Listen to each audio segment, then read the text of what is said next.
ലോകത്തിലെ ഏറ്റവും വലിയ മനോവിഷമം എന്ന് പറയുന്നത് പട്ടിണിയാണ്, അല്ലെങ്കിൽ സാമ്പത്തികമില്ലാത്തതാണ് എന്നൊക്കെ നമ്മൾ പറയില്ലേ. ഏറ്റവും വലിയ ദാരിദ്ര്യം എന്ന് പറയുന്നത് എന്താണെന്നറിയാമോ? മാനസിക വൈകല്യമാണ്. അത് ഇന്നത്തെ മാതാപിതാക്കൾക്ക് കൂടുതലുണ്ട് എന്നാണ് എനിക്ക് തോന്നുന്നത്. പുറമേ ഭയങ്കര ആഷ്ഭൂഷായിട്ട് നടക്കുകയും കുടുംബത്തിലേക്ക് വന്നു കഴിയുമ്പോൾ വേറെ സൈസ് സ്വഭാവം കാണിക്കുന്ന ഒത്തിരിയോ മാതാപിതാക്കളുണ്ടെന്നറിയാമോ? കാരണം മക്കളുടെ മുമ്പിൽ വെച്ച് ഒന്നെങ്കിൽ ഭർത്താവായിരിക്കും, അല്ലെങ്കിൽ ഭാര്യയായിരിക്കും, അല്ലെങ്കിൽ രണ്ടുപേരും കൂടെ ആയിരിക്കും മക്കളെ ഭയങ്കരമായിട്ട് ചൂഷണം ചെയ്യുന്ന മാതാപിതാക്കൾ. ഒരു കരുണയും മക്കളോട് കാണിക്കാത്ത മാതാപിതാക്കൾ. അങ്ങനെയുള്ളവരെ കുറിച്ചാട്ടോ ഇത് എൻ്റെ ഒരു സുഹൃത്തിൻ്റെ അനുഭവത്തിൽ നിന്ന് ഞാൻ പറയാം. പുള്ളിക്കാരിയാണ്, നേഴ്സാണ്, നല്ല രീതിയിൽ ജോലി ചെയ്ത് കുടുംബം നോക്കിക്കൊണ്ടുവരുന്നു. ഭർത്താവ് ഒരു പണിക്കും പോവുകയില്ല. അയാൾക്ക് ആകെ ഉള്ള മദ്യപാനം മാത്രം. അയാൾ കള്ളു കുടിച്ചു കഴിഞ്ഞിട്ടുണ്ടെങ്കിൽ ഈ ഭാര്യയ്ക്കിട്ടും കൊടുക്കും. രണ്ട് മക്കളുണ്ട്, അവർക്കിട്ടും കൊടുക്കും. ഈ അടി മേടിച്ച് മടുത്തു. മകൻ 10ാം ക്ലാസ് എത്തി. 10ാം ക്ലാസ് അത്യാവശ്യം നല്ല മാർക്കോടെ പാസ്സായി. പക്ഷേ മകൻ ആരോടും മിണ്ടില്ല. ഇങ്ങനെ ഒരു എന്നാ പറയുന്നത്, ആരോടും സംസാരിക്കാൻ ഇഷ്ടമല്ല. എന്തെങ്കിലും ചോദിച്ചാൽ ദേഷ്യം വരുന്ന ഒരു സ്വഭാവത്തിൽ, ഒരു ടോക്സിക്കായിട്ടൊരു രീതിയിലേക്ക് ആ കൊച്ചു മാറുകയും ചെയ്തു. ഇളയ കുട്ടിയാണെങ്കിലോ എന്തിനെ പേടിയാണ്. അങ്ങനത്തെ ഒരവസ്ഥയിലേക്ക് ഏറെ പണി ചെയ്തുകൊണ്ട് തന്നെ ഈ പെണ്ണാണ് പണി ചെയ്തുകൊണ്ട് വരുന്നത്. ഈ ഭർത്താവ് എന്ന് പറയുന്ന ഉദ്യോഗസ്ഥൻ അടി കൊടുക്കുന്നു, പൈസ മേടിക്കുന്നു, പോയി കുടിക്കുന്നു. ഇതാണ് ചെയ്യുന്നത്. ഈ ഭക്ഷണങ്ങൾ വിതരണം ചെയ്യുന്ന, ഈ പാവങ്ങൾക്ക് ഭക്ഷണം വിതരണം ചെയ്യുന്ന ഒരു സ്ഥലമുണ്ട്. അവിടുന്ന് ഭക്ഷണങ്ങൾ മേടിക്കുന്നു. ആ ഭക്ഷണം അവിടെ ചെന്നാൽ മതി, കൊടുക്കും. പാവങ്ങൾക്ക് കണ്ട് 50 പൊതി 10 പൊതിയൊക്കെ കൊടുക്കുന്ന സ്ഥലം. അവിടുന്ന് എടുത്തുകൊണ്ട് പോകുന്നു, കള്ളു കുടിക്കുന്നു, തിരിച്ചു വരുന്നു. തിരിച്ചു വന്നാൽ പിന്നെ അടിയാണ്. അതൊരു എന്നാ പറയുന്നത്, ഒരു ദിനചര്യ, ഒരു എക്സസൈസ് പോലെ ഇതിങ്ങനെ ചെയ്തുകൊണ്ടിരിക്കുന്ന ഒരു ഫാമിലി. ഈ പെണ്ണുമ്പിള്ള പണിയെടുക്കുന്നു. പല പ്രാവശ്യം കേസ് കൊടുത്തു, ഒഴിവാക്കാൻ ശ്രമിച്ചു. ഒഴിവാവില്ല, ജന്മകാലത്ത് ഒഴിവാവില്ല. പിന്നെയും വരും, എനിക്കിഷ്ടമാണ്, ഞാൻ നിന്നെ ഇട്ട് പോവില്ല. കാരണം ഇയാൾക്ക് ജീവിക്കണ്ടേ. ഈ പെണ്ണുമ്പിള്ളേനെ കൊണ്ടല്ലേ ജീവിക്കാൻ പറ്റുള്ളൂ. അതിന് വേണ്ടിയിട്ട് ഈ കണ്ടു വളരുന്ന മക്കളുടെ അവസ്ഥയൊന്ന് നമ്മളൊന്ന് ചിന്തിച്ച് നോക്കിക്കേ. ശരിക്കും പറഞ്ഞിട്ടുണ്ടെങ്കിലോ, നമ്മുടെ മക്കളെ ഇന്നത്തെ സമൂഹത്തിൽ മക്കൾ മോശമായി പോകണതിന് ഉത്തരവാദി മുഴുവൻ പേരൻസ് തന്നെയാണ്. കാരണമാണ്, പേരൻസ് നല്ലതല്ലെങ്കിൽ മക്കൾ ചീത്തയായി പോകും, ഉറപ്പായ കാര്യമാണ്. എന്നിട്ട് പേരൻസ് നമ്മൾ കൗൺസിലിംഗ് കൊടുക്കേണ്ട മക്കൾക്ക് കൊടുക്കണം. മക്കളിൽ എന്തെങ്കിലും മാറ്റങ്ങൾ വന്നിട്ടുണ്ടെങ്കിൽ നമ്മൾ അവരെ കൗൺസിലിംഗ് ഇവിടെ കൊടുക്കണം എന്ന് പറയുന്നത് അവരെ അല്ല കൊടുക്കേണ്ടത്, ഈ മാതാപിതാക്കളെ കൊണ്ടുപോയാണ് കൊടുക്കേണ്ടത്. ഇവർക്കാണ് കൗൺസിലിങ്ങിൻ്റെ ആവശ്യം ഇരിക്കുന്നത്, ഒരു മക്കൾക്കും അല്ല. മാതാപിതാക്കളുടെ സ്വഭാവമാണ് ആദ്യം, അത് അവർക്ക് ഇഷ്ടപ്പെടില്ല. ഇപ്പം എനിക്കൊരു സ്വഭാവ ദൂഷ്യം ഉണ്ടെന്ന് പറയാൻ എനിക്ക് മടിയില്ല. കാരണം ഞാനത് പോയി ചികിത്സിച്ച് ഭേദാക്കേണ്ട എൻ്റെ ഉത്തരവാദിത്തമാണ്, എൻ്റെ കുടുംബത്തിൻ്റെ ഭാവിക്ക് വേണ്ടിയിട്ട്. അത് ചെയ്യാൻ നാണക്കേട് കാരണം നമ്മളത് ചെയ്യില്ല. ഒരു കൗൺസിലിങ്ങിന് പോയോ അല്ലെങ്കിൽ സൈക്കോളജിസ്റ്റിൻ്റെ അടുത്തോ ഒന്ന് പോയി ചോദിക്കാൻ നമ്മൾ മടിച്ചിരിക്കുകയാണ്. കാരണം നാട്ടുകാരറിയും, വീട്ടുകാരറിയും, അയ്യോ അങ്ങനെ എനിക്ക് വട്ടുണ്ടെന്ന് വിചാരിച്ചാലോ എന്നൊക്കെ. ഇങ്ങനെയുള്ളവരെയൊക്കെ പിടിച്ചു കെട്ടിക്കൊണ്ടുപോയി ചികിത്സിക്കുക വേണ്ടത്. നിങ്ങൾ ചിന്തിച്ചു നോക്കി, ശരിയാണോന്ന്? ഈ വീട്ടിൽ വന്ന് അലമ്പുണ്ടാക്കുന്ന, വീട്ടിൽ ഭാര്യനെ തല്ലുന്ന, അല്ലെങ്കിൽ ഭാര്യയോട് മോശം സംസാരിക്കുന്ന, അല്ലെങ്കിൽ ഭർത്താവിനോട് മോശമായി സംസാരിക്കുന്ന ഇവര് കുടുംബജീവിതം അർഹിക്കുന്ന ഉണ്ടോ എന്ന് നിങ്ങളൊന്ന് ചിന്തിച്ചു നോക്കി. ഇങ്ങനെയുള്ളവരൊക്കെ ഉണ്ടല്ലോ, ഈ പരിപാടിക്ക് പോകാണ്ടിരിക്കുന്നതല്ലേ നല്ലത്. അവരുടെ നമ്മുടെ മക്കളെ അറിയാതെ ഈ ഭൂമിയിലേക്ക് വന്ന മക്കളാണ്. ഒന്ന് ചിന്തിച്ചു നോക്ക്. അവരേതെങ്കിലും രീതിയിൽ മോശക്കാരാകുന്നുണ്ടെങ്കിൽ ഉത്തരവാദിത്വം 95% മാതാപിതാക്കളുടെ തന്നെയാണ്. 5% മാത്രം സ്കൂളിൻ്റെ ആയിട്ട് നമുക്ക് എടുക്കാം, അല്ലെങ്കിൽ പുറത്ത് സമൂഹത്തിൻ്റെ ആയിട്ട് എടുക്കാം. ഇനി ചിലർ പറയാറുണ്ട്, സ്കൂളിൽ പോയ പിന്നെ ഇവനെങ്ങനെ ചീത്തയാകുന്നു. ഒരു സ്കൂളിൽ പോയ ഇവനെയല്ല, ഇങ്ങനെയുള്ള വീടുകളിൽ നിന്ന് വരുന്ന മക്കളാണ് ഈ ചീത്തയാകുന്നതിന് കാരണമായി തീരുന്നത്. ഓരോ കുടുംബത്തിൽ നിന്നും വരുന്ന മക്കൾ ഇങ്ങനെയുള്ള ടെൻഷനും ഇങ്ങനെയുള്ള ടോക്സിക് ആയിട്ടുള്ള മാതാപിതാക്കളുടെ ഇടയ്ക്ക് കിടന്ന് നരകം കളിച്ചിട്ട് വരുമ്പം അവർക്ക് ആ ഒരു സ്വാതന്ത്ര്യം കിട്ടുമ്പോൾ അവർ ആഘോഷിക്കുന്നു, അത്രമാത്രം. ആദ്യം ചെയ്യേണ്ട എന്താ? ഈ കാരണവന്മാരെ പിടിച്ചു കെട്ടി കൊണ്ടുപോയി ചികിത്സിക്കുക. അതിന് നാണിക്കേണ്ടവരോ? ഈ കള്ളുകുടിയൊക്കെ നിർത്താൻ ഇഷ്ടം പോലെ സ്ഥാപനങ്ങളൊക്കെ ഉണ്ട്, ഡി അഡിക്ഷൻ സെൻ്ററുകൾ ഇഷ്ടം പോലെ ഉണ്ട്. അവിടെയൊക്കെ കൊണ്ടുപോയി കഞ്ച്, മദ്യം, മയക്കുമരുന്ന് അങ്ങനെയുള്ളതിനൊക്കെ ചികിത്സിക്കുക. അതിനൊന്നും ഒരു ആക്ഷേപം വിചാരിക്കേണ്ട. നമ്മുടെ കുടുംബത്തിൻ്റെ ഭാവിയെ ഓർത്തെങ്കിലും കൊണ്ടുപോവുക. ഇവരെയൊക്കെ കൊണ്ടുപോയി ചികിത്സിക്കുക, അതാണ് വേണ്ടത്. അല്ലാണ്ട് നമ്മൾ മക്കളെ ചികിത്സിച്ചുകൊണ്ട് കതിരെ വളം വെക്കുന്നു എന്ന് പറഞ്ഞ പോലെയാണ്. മക്കളൊരു 10-15 വയസ്സായി കഴിയുമ്പോൾ മക്കളെ ചികിത്സിക്കാൻ നടക്കുകയാണ്. ഈ കാരണവന്മാർ നന്നാവാൻ തീരുമാനിച്ചിട്ടുമില്ല. അവർക്ക് ആക്ഷേപമാണ്. മറ്റുള്ളവരറിഞ്ഞാൽ എങ്ങനെ വിചാരിക്കും, എനിക്ക് ഈ അസുഖമുള്ളതെന്ന് എങ്ങനെ വിചാരിച്ചാൽ. മക്കൾക്കുണ്ടെന്ന് പറയാൻ നാണമില്ല, അവർക്കുണ്ടെന്ന് പറയാൻ അവർക്ക് നാണം. അവരുടെ സ്വഭാവം മാറ്റാൻ അവർ തീരുമാനിച്ചിട്ടുമില്ല. ഇതാണ് നമ്മുടെ ലോകം. ഇത് കേട്ടപ്പോൾ ഉണ്ടല്ലോ ഇങ്ങനെ ഒരു വീഡിയോ ഇടണമെന്ന് തോന്നി. പണ്ട് കാലത്ത് എങ്ങനെയായിരുന്നു എന്നറിയാം. പണ്ട് കാലത്ത് നമുക്ക് നമ്മുടെ വീടുകളിൽ കുഞ്ഞമ്മ, ഇളയമ്മ, അല്ലെങ്കിൽ നമ്മുടെ കുടുംബത്തിലെ കൂട്ടുകുടുംബം ആയതുകൊണ്ട് നമ്മുടെ കുടുംബത്തിൽ ഇഷ്ടംപോലെ ആൾക്കാരുണ്ടായിരുന്നു. ആങ്ങളമാർ അല്ലെ അമ്മാവന്മാർ ഒക്കെ സ്ട്രോങ് ആയിട്ട് ഇടപെടുന്ന ഒത്തിരി പേരുണ്ടായിരുന്നു നമ്മുടെ കുടുംബത്തിൽ. ഒരു പ്രശ്നങ്ങൾ വന്ന എല്ലാവരും കൂടെ കൂടിയിരുന്നൊക്കെ തീരുമാനിക്കാം. ഇന്നത്തെ കുടുംബാംഗങ്ങളല്ല, ഓരോരുത്തരും ഓരോ വലിയ ബംഗ്ലാവ് പോലത്തെ വീട് വെച്ചു. അതിനകത്ത് ഒരു മുറിക്കകത്ത് മകൻ, ഒരു ആകെ 3-4 മുറിയും കാണും. അതിനകത്ത് ഒരെണ്ണത്തിനകത്ത് അച്ഛനും അമ്മയും കിടക്കും. എന്നിട്ട് അവർ തല്ലുകൂടുകയാണോ ഒന്നും മകൻ അറിയില്ല. മകൻ അറിയുമ്പോൾ തന്നെ മകൻ എന്നെ കാണിക്കും, ഒരു മൊബൈലോ ലാപ്ടോപ്പോ എടുത്ത് അവൻ്റെ മുറിയിലേക്ക് കയറും. ആ ഗുഹയിൽ അവൻ സുരക്ഷിതനായിട്ട് അങ്ങനെ ഇരിക്കുന്നു. അവൻ്റെ മേത്തൊന്നും കേൾക്കാണ്ടിരിക്കാൻ വാതിൽ കുറ്റിയിട്ടിരിക്കുന്നു. അവൻ എന്താ ചെയ്യുന്നതെന്ന് വീട്ടുകാർക്കും അറിയത്തില്ല, നാട്ടുകാർക്കും അറിയത്തില്ല. അച്ഛനും അമ്മയും തല്ലിപ്പിരിഞ്ഞ് പോകുന്നു. വൈകുന്നേരം വന്ന് വീണ്ടും ഈ നാടകം ആവർത്തിച്ചുകൊണ്ടിരിക്കുന്നു. ചുറ്റുമുള്ള മതിൽ കെട്ടിയതുകൊണ്ട് നാട്ടുകാരും അറിയില്ല. നാട്ടുകാർ വിചാരിക്കുമ്പോൾ എന്നാ പുറമേ നല്ല സെറ്റപ്പ് ആയിരിക്കും ഇവർ. പുറമേ നല്ല ചിരിച്ച് കളിച്ച് നല്ല ഡ്രസ്സും ഒക്കെ ഇട്ട് വെൽ ഡ്രസ്സിലൊക്കെ പോകുന്നുണ്ടാകുന്നല്ലോ. ഇവരെ കഴിഞ്ഞാൽ നല്ല അച്ഛനും അമ്മയും വേറെ ലോകത്തും കാണണം. മറ്റുള്ളവരെ ഉപദേശിക്കാനും ഇവർ മുൻപന്തിയിലായിരിക്കും. അങ്ങനെയുള്ളവരെയും കൂടെ സൂക്ഷിച്ചോളുക. അയ്യോ എന്നെ അങ്ങനെ ചെയ്യട്ടോ, ഇങ്ങനെ ചെയ്യട്ടോ, കൊച്ചിനെ ആ കോഴ്സിന് വിടട്ടോ, കൊച്ചിനെ അങ്ങനെ ഇച്ചിരി സ്നേഹം കൊടുത്താൽ മതി, അവന് ഇച്ചിരി കളിക്കാനൊക്കെ വിട് എന്നൊക്കെ പറയണ കേട്ടിട്ടുണ്ടെങ്കിൽ നമ്മളവർക്ക് അന്തം വിട്ടു. ഇവർ നല്ല മനുഷ്യരാണല്ലോ എന്ന്. ഇവരൊരു നല്ല മനുഷ്യരല്ല, ഇവർ മറ്റുള്ളവരുടെ മുമ്പിൽ അഭിനയിക്കുന്നതാണ്. അത് ആ ഒന്നെങ്കിൽ ഭാര്യയും കൂട്ടുകൂടും, അല്ലെങ്കിൽ ഭർത്താവ് അതിനോട് ഭാര്യയുടെ കൂടെ കൂടും, അല്ലെങ്കിൽ ഇവർ രണ്ടുപേരും കൂടെ ഒരേ രീതിയിൽ ഇങ്ങനെ ഇരിക്കുകയും ചെയ്യും. ചിലപ്പോൾ ഒരാളൊരു പാവമായിരിക്കും, അയാൾ കുറേ കാലം ഇയാളുടെ കൂടെ ജീവിച്ച് അവരും അങ്ങനെയായിത്തീരും.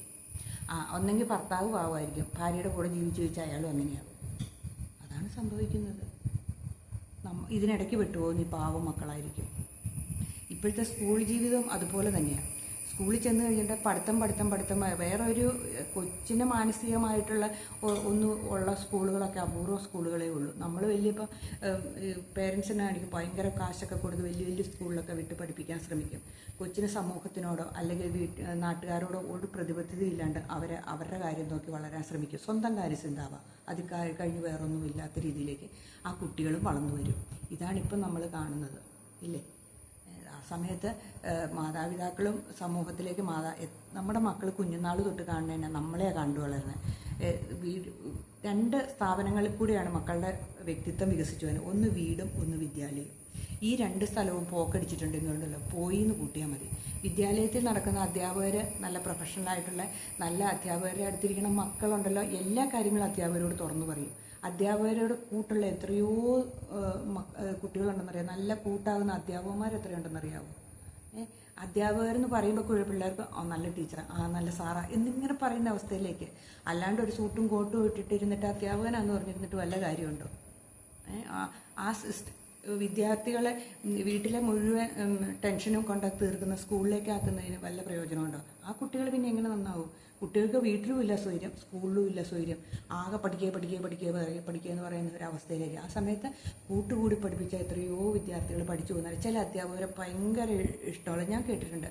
നമ്മുടെ മക്കളൊക്കെ പറഞ്ഞിട്ട് എനിക്ക് അവരെ ഭയങ്കര ഇഷ്ടമാണ്, ആ ടീച്ചറിന് ഇഷ്ടമാണ്, ആ സാറിന് ഇഷ്ടമാണ് എന്നിങ്ങനെ പറഞ്ഞാൽ എന്തുകൊണ്ടാണ്? അത് ആ കുട്ടികളുടെ കൂടെ നിൽക്കുന്ന അധ്യാപകരായതുകൊണ്ടാണ്. ആ സ്കൂളിൽ നിന്ന് ആ അധ്യാപകരെ പറഞ്ഞു വിട്ടിയ പിള്ളേർക്ക് ഭയങ്കര വിഷമമാണ്. ഒന്ന് ചിന്തിച്ച് നോക്കിക്കേ. അപ്പം എന്തുകൊണ്ടാണ് അങ്ങനെ വരുന്നത്? നമുക്ക് വീട്ടിലും സ്വൈര്യമില്ല, സ്കൂളിലും സ്വൈര്യമില്ലെങ്കിൽ പിന്നെ നമ്മൾ എന്ത് ചെയ്യും? അപ്പോൾ ഈ പിള്ളേരെ പറഞ്ഞിട്ട് വല്ല കാര്യമുണ്ടോ? അപ്പോൾ ഈ ആദ്യമേ നന്നാവേണ്ട അച്ഛനും അമ്മയും ആണ്. ഉറപ്പായിട്ടും ഒരു കുടുംബത്തിൽ അച്ഛനും അമ്മയും നന്നായാൽ മക്കൾ നന്നാവും. അച്ഛനും അമ്മയുടെ സ്വഭാവം മാറ്റാതെ ഒരു മക്കളെ നന്നാക്കാമെന്ന് പറഞ്ഞ് നമ്മൾ മക്കൾ ചീത്തയായിപ്പോയി, അല്ലെങ്കിൽ സ്കൂളുകാരെ ചീത്ത പറഞ്ഞു, അല്ലെങ്കിൽ അച്ഛനെ കുറ്റം പറഞ്ഞു, അമ്മേനെ പറഞ്ഞു നിൻ്റെ സ്വഭാവം കിട്ടിയത്, അല്ലെങ്കിൽ എൻ്റെ സ്വഭാവം, ഇങ്ങനെയൊന്നും പറഞ്ഞിട്ട് കാര്യമില്ല. സമൂഹത്തിനെ ഒന്നും കുറ്റം പറഞ്ഞിട്ട് കാര്യമില്ല. നമ്മൾ മാതാപിതാക്കൾ മക്കളെ വളർത്തുമ്പം നമ്മൾ ശ്രദ്ധിച്ച് വളർത്തുക. മാതാപിതാക്കൾ മുമ്പിൽ വെച്ച് അലമ്പുണ്ടാക്കുമ്പോൾ ആ കുഞ്ഞിനെ ബാധിക്കുന്നുണ്ടോ എന്ന് ശ്രദ്ധിക്കുക. കുഞ്ഞിനെ ബാധിക്കുന്നുണ്ടെങ്കിൽ നിർത്തുക. നിങ്ങൾ വേറെ എവിടെയെങ്കിലും പോയി അടികൂടുക. അവരുടെ മുമ്പിൽ വെച്ച് അടികൂടാണ്ടിരിക്കുക. ആ കുഞ്ഞ് കാണാത്ത ഏതെങ്കിലും സ്ഥലത്തേക്ക് പോയി കൂടുക. ഏതെങ്കിലും മലയുടെ മണ്ടയിലൊക്കെ പോയിരുന്ന വെച്ചാൽ അടികൂടുകയോ പറയാനുള്ളോ പറയുകയോ ഒക്കെ ചെയ്ത് തീർത്തിട്ട് വരിക. ഇങ്ങനെയുള്ള പ്രശ്നമുള്ളവർ ഇങ്ങനെ കെട്ടിത്തൂങ്ങി കിടക്കാണ്ടിരിക്കുക. എനിക്കൊരു കാര്യം പറയാനുള്ള, ടോക്സിക്കായി നമുക്കിങ്ങനെ ഈ കുടിയന്മാരായിട്ടുള്ള അല്ലെങ്കിൽ ഈ ദുശീലങ്ങളുള്ള ആൾക്കാരെ, പെണ്ണാണേലും ആണാണേലും, അവരെ അങ്ങ് ബന്ധം വേർപെടുത്തിയേക്കുക. അതാണ് വേണ്ടത്. അങ്ങനെയുള്ളവരുടെ കൂടെ ജീവിച്ചിട്ടുണ്ടെങ്കിൽ നമ്മുടെ ജീവിതം മുഴുവൻ നരകം കളിക്കാമെന്നേ ഉള്ളൂ. അല്ലാണ്ട് നമ്മളോർക്കും ഈ ബന്ധം വേർപെടുത്തുക, വിവാഹബന്ധം വേർപെടുത്തുക എന്നൊക്കെ പറഞ്ഞാൽ ഡൈവോഴ്സ് എന്നൊക്കെ പറഞ്ഞാൽ വലിയ ഇതാണ്. ഡൈവോഴ്സ് എന്ന് പറയുന്ന ജീവിതത്തിൽ രക്ഷപ്പെടാൻ അവസാനത്തെ മാർഗമാണത്. കാരണം സഖി കെട്ട് മക്കളുമായിട്ട് ജീവിക്കുന്നതിനേക്കാളും ഭേദം ഇങ്ങനെയുള്ള ബന്ധങ്ങൾ ഉപേക്ഷിക്കുന്നത് തന്നെയല്ലേ. ഇങ്ങനെയുള്ളവർ ഒക്കെ ഉണ്ടല്ലോ, നമുക്കിതിങ്ങനെയുള്ള ഒരു ടോക്സിക് ഉള്ള ആൾക്കാരാണ് നമ്മുടെ കൂടെ ജീവിക്കണമെന്ന് മനസ്സിലാക്കി കഴിഞ്ഞാൽ ഒഴിവായി പോവുക. നല്ല നല്ല പ്രൊഫഷണൽ ആയിട്ടുള്ള കൗൺസിലിംഗ് ഒക്കെ കൊടുക്കാൻ പറ്റുമ്പോൾ കൊടുക്കുക. എന്നിട്ടും രക്ഷയില്ലാണ്ട് വരുവാണെങ്കിൽ പോലീസ് കേസ്. നമുക്ക് പല സഹായങ്ങളും കിട്ടുന്ന സ്ഥലങ്ങളുണ്ട്. അവിടെയൊക്കെ നമ്മൾ അന്വേഷിക്കുക, അതിൻ്റെ പുറകെ പോവുക. അതിൽ നിന്നും ഒരു നീതി കിട്ടിയില്ലെങ്കിൽ നമ്മളങ്ങ് ഉപേക്ഷിച്ച് കളഞ്ഞേക്കുക. അതാണ് വേണ്ടത്. അല്ലാതെ അതിനെ ചുമന്നുകൊണ്ട് നടന്ന് ജീവിതം മുഴുവൻ നരകം കളിക്കാണ്ടിരിക്കുക. ജീവിതം എന്ന് പറയുന്നതുണ്ടല്ലോ, സന്തോഷമില്ലാതെ ജീവിച്ച ഇതിൽപ്പരം നരകം വേറൊന്നുമില്ല. അത് മക്കളുടെ ജീവിതവും കൂടെ കളഞ്ഞു കുളിക്കും. ഈ അടി കൂടുന്ന മാതാപിതാക്കളുടെ മക്കൾക്കുണ്ടല്ലോ, അവരുടെ ജീവിതം എത്ര സുഖസൗകര്യത്തിൽ അവർ ജീവിച്ചാലും അവരുടെ ജീവിതത്തിൽ ഇപ്പോഴും നിരാശയായിരിക്കും. അവർ ജീവിതത്തിൽ സന്തോഷിക്കുകയില്ല. കാരണം അവർ കുഞ്ഞുനാൾ കണ്ടു നടക്കുന്ന അപ്പൻ്റെ സ്വഭാവ ദൂഷ്യം, അമ്മയുടെ സ്വഭാവ ദൂഷ്യം, അമ്മയപ്പൻ്റെ അടിക്കൂടൽ, ഇതാണ് ഈ കുഞ്ഞുങ്ങൾ കണ്ടത്. അവർ പ്രായമായാലും അവരുടെ മനസ്സിൽ മറ്റുള്ള വീടുകളിലെ അച്ഛനും അമ്മയൊക്കെ സന്തോഷത്തോടെ ഇരിക്കണം കാണുമ്പോഴും, അല്ലെങ്കിൽ മറ്റുള്ള കൂട്ടുകാരുടെ കഥകൾ കേൾക്കുമ്പോഴും ഒക്കെ അവൻ്റെ ഉള്ളിൽ ഒരു വിഷമം വരും. എപ്പോഴും സ്വാഭാവികം മാത്രം. അവൻ എന്നിട്ട് അവൻ്റെ ബാല്യത്തിലേക്കൊന്ന് പോയി നോക്കും, എൻ്റെ അച്ഛനും അമ്മ ഇങ്ങനെയാണല്ലോ, എൻ്റെ ജീവിതം ഇങ്ങനെയായല്ലോ എന്ന്. അല്ലെങ്കിൽ അതുപോലെ മനക്കരുത്തുള്ള പിള്ളേർ മാത്രമേ അതിൽ നിന്ന് ഓവർകം ചെയ്ത് വരികയുള്ളൂ. എനിക്ക് ഈ കുഞ്ഞുമക്കളോട് പറയാനുള്ള എന്നാണെന്നറിയോ, നിങ്ങൾ കിട്ടിയ ഈ സാഹചര്യത്തിൽ നിങ്ങൾ പഠിച്ച് നല്ല മിടുക്കന്മാരാകുക, നിങ്ങളുടെ കാര്യങ്ങൾ നോക്കി പോവുക. പിന്നെ പേരൻസിനെ നോക്കണം. ഈ പല പേരൻസിനെ എടുത്ത് അമ്പലത്തിലോ അല്ലെങ്കിൽ പള്ളിയിലോ അല്ലെങ്കിൽ ഏതെങ്കിലും ടൗണിലോ കൊണ്ട് ഉപേക്ഷിക്കുന്നതിൻ്റെ കാരണം എന്നാ, സഖി കെട്ടിട്ട് കാണിക്കുന്ന മക്കൾ. നമ്മൾ പറയും മക്കൾ ഉപേക്ഷിച്ചു, മക്കൾ ഗേറ്റ് പൂട്ടി അല്ലെങ്കിൽ മക്കൾ പുറത്തിട്ട് പൂട്ടി എന്നൊക്കെ പറയണത് എന്താണെന്നറിയോ, മക്കളുടെ അവസാനത്തെ ആശ്രയം അവർ കൊന്നുകളയണില്ലല്ലോ. ചിലർ അതും കാണിക്കുന്നുണ്ടല്ലേ. സാഖി കെടുമ്പോൾ കൊണ്ടാണ് കളയുന്നത്. അപ്പം നമ്മൾ ചിന്തിക്കണം, നമ്മുടെ സ്വഭാവത്തിൽ മാറ്റം വരുത്തണം. ഈ മക്കളിങ്ങനെ കാണിക്കണതിൽ എന്തെങ്കിലും കുഴപ്പമുണ്ടെന്ന് നമ്മൾ ചിന്തിക്കണം. അല്ലാതെ ഒന്നും ഒരു മക്കൾ ഒരു അച്ഛനമ്മേനെ ഉപേക്ഷിക്കുകയൊന്നുമില്ല. കാരണം അവർ കുഞ്ഞുനാൾ തൊട്ട് മടുത്ത് കെട്ട് കഴിയുമ്പോൾ അവർ കാണിക്കുന്ന പരിപാടികളാണ് ഇതൊക്കെ. അപ്പം എന്നാ കാണിക്കണ്ടേ, മക്കൾ പഠിച്ചിട്ട് നല്ല നിലയിലെത്തുക. വേണമെങ്കിൽ കുറേ കഴിയുമ്പോൾ ഇവരുടെയൊക്കെ സ്വഭാവം മാറും. ഒരു പ്രായം കഴിയുമ്പോൾ കട്ടിക്കാലയിലെത്തുമ്പോൾ അപ്പോൾ ഇവരെ നോക്കാൻ തീരുമാനിക്കുക. അത് ആരോഗ്യമുള്ളിടത്തോളം കാലം ഇവർ അടി കൂടട്ടെ എന്ന് വെക്കുക, അവരെന്താണെന്ന് വെച്ചാൽ ചെയ്യട്ടെ എന്ന് വെക്കുക. പിള്ളേർ പഠിച്ച് നല്ല നിലയിലെത്താൻ ശ്രമിക്കുക, നല്ല ജോലി സമ്പാദിക്കുക, നല്ല വ്യക്തിത്വത്തോടു കൂടി ജീവിക്കാൻ ശ്രമിക്കുക, സമൂഹത്തിലേക്ക് ഇറങ്ങി മറ്റുള്ളവരെ കാണാൻ ശ്രമിക്കുക. ഇതല്ല ജീവിതം എന്ന് മനസ്സിലാക്കുക. അവനവൻ്റെ കാര്യം നോക്കി പോവുക. ഇപ്പം എൻ്റെ സുഹൃത്തിനോടും പറഞ്ഞു കൊടുക്കാനുള്ള എനിക്ക് ഇത് മാത്രമേ ഉള്ളൂ. സ്വന്തം കാര്യം നോക്കി, അവനവൻ്റെ കാര്യം നോക്കി, ഒത്തിരി ഉപദ്രവങ്ങളേക്കാതെ കാതൊക്കെ അടിച്ച് തെറിപ്പിച്ച് കളയുക എന്ന് പറഞ്ഞത്. കാതിൽ കമ്മലൊന്നും ഇല്ല, കഴുത്തേലൊരു മാലയില്ല, എല്ലാം വലിച്ചു കുറിച്ചുകൊണ്ട് പോകും. കമ്മലൊക്കെ പറഞ്ഞ് മൂക്കൊക്കെ കുത്തിയതായിരുന്നു, മൂക്കുത്തിയൊക്കെ അടിച്ചു പറിച്ച് ദൂരെ കളഞ്ഞു വെച്ചേക്കുക. എന്തിനിങ്ങനെ ജീവിക്കണേ? കൈ ഒരു 3-4 പ്രാവശ്യം ഒടിഞ്ഞു. എപ്പോൾ ചോദിച്ചാലും പറയും വീണൊടിഞ്ഞു പോയതാ. എന്തിനിങ്ങനെ നുണ പറയുന്നത്? എൻ്റെ ചോദ്യം അതാ, എന്തിനാ ഇത് എല്ലാവരുടെയും മുമ്പിൽ ഇങ്ങനെ കൈ ഒടിഞ്ഞു, കൈ പൊള്ളി, ഒരിടയ്ക്കെല്ലാം കൈ പൊള്ളി എന്ന് പറഞ്ഞാൽ നടക്കുമായിരുന്നു. അപ്പോൾ ചോദിക്കുമ്പോൾ പറയും കഞ്ഞി വാർത്ത, അല്ലെങ്കിൽ പാല് വീണതാ, അല്ലെങ്കിൽ അത്ത വീണ, ഇത് വീണാന്ന് പറയും. നല്ല കിറു കൊടുക്കണതാ. ഇതിങ്ങനെ സഹിച്ച് എന്നിട്ട് നാട്ടുകാരെയൊക്കെ പറയും അയ്യോ കഞ്ഞി വീണതാട്ടോ, ഭയങ്കര ചിരിയാണ്, നല്ല സെറ്റപ്പായിട്ടാണ് നടക്കുന്നത്. എന്തിനിങ്ങനെ നടക്കുന്നത്? നടന്നു കുഴപ്പമില്ല, അവർ ജോലിയുള്ളതാണ്, നടന്നു കുഴപ്പമില്ല. പക്ഷേ ഉണ്ടല്ലോ, ഈ സാധനത്തിനെ സഹിച്ചുകൊണ്ട് നടക്കേണ്ട കാര്യമുണ്ടോ? അവനവൻ്റെ കാര്യം നോക്കി പോവുക, അവനവൻ രക്ഷപ്പെടുക, അവനവൻ്റെ മക്കളെയും രക്ഷപ്പെടുത്താൻ ശ്രമിക്കുക. ഇങ്ങനെയുള്ള കാരണവന്മാർ ആദ്യം തന്നെ കൗൺസിലിങ്ങിന് പോവുക. മക്കളെ അല്ല കൗൺസിലിങ്ങിന് വിടേണ്ടത്. ചില കാരണവന്മാർ അവനവൻ്റെ തെറ്റ് മറയ്ക്കാൻ വേണ്ടിയിട്ട് ഇവർ കൗൺസിലിംഗ്. ഇനി ഒരു കാര്യം കൂടെ പറയാം, ഇങ്ങനെയുള്ളിടത്ത് ഒരു പ്രൊഫഷണൽ ആയിട്ടുള്ള ഒരാളുടെ അടുത്ത് പോകാമെന്ന് പറഞ്ഞ് ഇവർ ജന്മത്ത് പോകില്ല. കാരണം എന്താ പറയുക, ഇവരുടെ ഉള്ളിലിരിപ്പ് അവർ മനസ്സിലാക്കിയെങ്കിലോ ഇവർ തുറന്ന് പറഞ്ഞെങ്കിലോ എന്ന് ഓർത്തുകൊണ്ട് ഇവർ കൊണ്ടുപോകില്ല, മക്കളെയും കൊണ്ടുപോകില്ല, ഇവരും പോകില്ല. കാരണം ഇവരുടെ കള്ളത്തരം പുറത്തറിഞ്ഞെങ്കിലോ എന്നോർത്തുകൊണ്ട് ഇവർ പോവുകയില്ല. ഇവർ ഒരാൾ പോകാമെന്ന് പറയുമ്പോൾ മറ്റേ ആൾ പോകില്ല. നീ വെക്കോ, ഞാൻ പോകില്ല, അല്ലെങ്കിൽ അവനെ കൊണ്ടോ, കൊച്ചിൻ്റെ കുഴപ്പമെന്ന് പറയും. ഇവരുടെ പ്രശ്നങ്ങൾക്ക് ഇവർ എന്തെങ്കിലും പ്രശ്നം ഉണ്ടാക്കുമ്പോൾ അതിന് പരിഹാരം കാണാൻ പിള്ളേരെ ചീത്ത പറഞ്ഞാണ്. മിക്ക വീട്ടിൽ സംഭവിക്കുന്ന കുഴപ്പങ്ങളാണ് ആ കൊച്ചിൻ്റെ തലയിലേക്ക് ഇരിക്കുന്നത്. കൊച്ചി യാതൊരു ഉത്തരവാദിയായിരിക്കില്ല. കാരണം ഇവരുടെ ആ ടെൻഷനും ഇവർ ആ ഉണ്ടാക്കുന്ന ആ വഴക്കിൻ്റെ പരിഹാരം എന്നിട്ട് ഇവനുണ്ടായ പിന്നെയാണെന്നൊക്കെ അങ്ങ് പറഞ്ഞേക്കും ചിലപ്പോൾ. അതൊക്കെ എന്തൊരു പാവകർമ്മമാണ് ഞാൻ ഓർക്കണേ. ഇവനുണ്ടായ പിന്നെയാണ്, ഇവനുണ്ടായത് ഇവൻ അറിഞ്ഞുകൊണ്ട് വന്നതാണോ ഈ ഭൂമിയിലേക്ക്? ഒത്തിരി പേര് പറയണ കേട്ടിട്ടുണ്ട്, ഇവനുണ്ടായ പിന്നെ ആ കൊച്ചുണ്ടായപ്പോൾ എനിക്ക് ഒരു ഗതിയില്ലാത്തോ, ആദ്യത്തെ മോനുണ്ടായപ്പോൾ എനിക്ക് കുഴപ്പമില്ലായിരുന്നു, രണ്ടാമത്തെ മോനുണ്ടായപ്പോൾ ഇവർക്ക് ഭ്രാന്ത് കയറി, അത്രയേ ഉള്ളൂ. ഇത് പെണ്ണുങ്ങളും കണക്കാ, ആണുങ്ങളും കണക്കാ. ഇതെനിക്ക് കേട്ടപ്പോൾ ഇത് പറയണം എന്ന് തോന്നി. ഇങ്ങനെയുള്ള ജനങ്ങളുടെ ഇടയ്ക്കാണ് നമ്മൾ ജീവിക്കണേ കേട്ടോ. നമുക്ക് സ്വയം ചികിത്സിച്ച് ഭേദാക്കാൻ ശ്രമിക്കുക. ഇങ്ങനെയുള്ള കുടിയന്മാരും ദുശീലമുള്ളവരും അതിൻ്റേതായ ചികിത്സകൾ തേടുക. അതിനൊന്നും ഒരു നാണക്കേടും വിചാരിക്കേണ്ട. നമ്മുടെ കുടുംബത്തിന് വേണ്ടിയിട്ടാണ് വിചാരിക്കുക. ഈ ഭക്ഷണപ്പൊതിയൊക്കെ വെക്കുന്നത് അനാവശ്യമായിട്ടുള്ള ഇങ്ങനെയുള്ള കുടിയന്മാരാണ് എടുത്തോണ്ട് പോകണമെന്ന് നോക്കുക.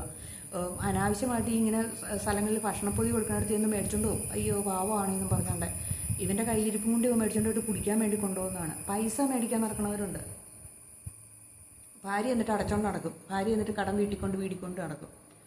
ഇത് പല സൈസിലുള്ള ദുശീലങ്ങളുള്ളവന്മാരുണ്ടെന്നേ.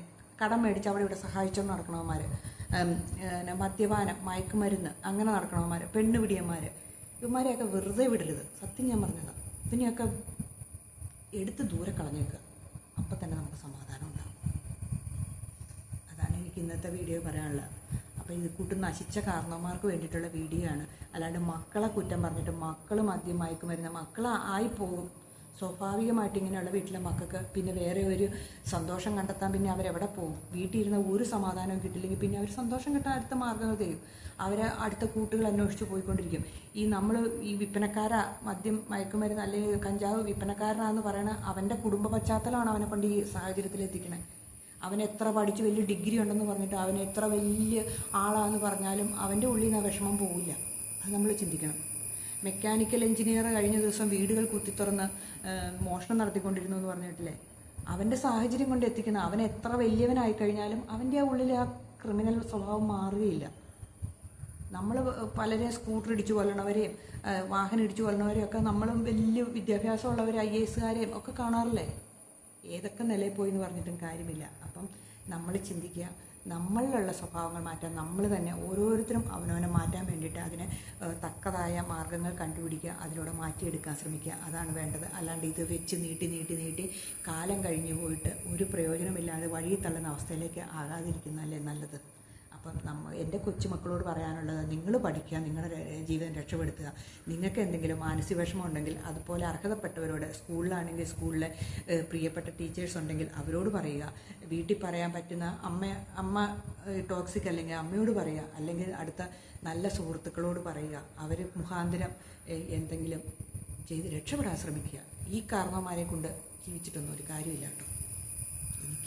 ഇതൊക്കെ കേൾക്കുമ്പോൾ എനിക്ക് ഭയങ്കരമായിട്ട് പ്രതികരിക്കാൻ തോന്നി ചില സമയം. പണ്ടൊക്കെ ഞാൻ ഇങ്ങനെയൊന്നും അല്ലായിരുന്നു. പണ്ടൊന്നും ഞാൻ അങ്ങനെ പ്രതികരിക്കില്ല. ഞാൻ മിണ്ടാണ്ടിരിക്കുമായിരുന്നു, കേട്ടുകൊണ്ട് ചിരിച്ചോണ്ടൊക്കെ ഇരിക്കുമായിരുന്നു. ഇപ്പം അതല്ല. ഇപ്പം നമ്മളെ സമൂഹത്തിന് വേണ്ടി നമ്മളെ സമൂഹത്തിലെ കൊച്ചു സഹോദരിമാരും ആൺപിള്ളേരും ഒക്കെ ഇഷ്ടം പോലെ കഷ്ടത അനുഭവിക്കണം കാണുമ്പോൾ ഉണ്ടല്ലോ, നമ്മൾ ഓർക്കാണ്ട് പ്രതികരിച്ച് പോകും.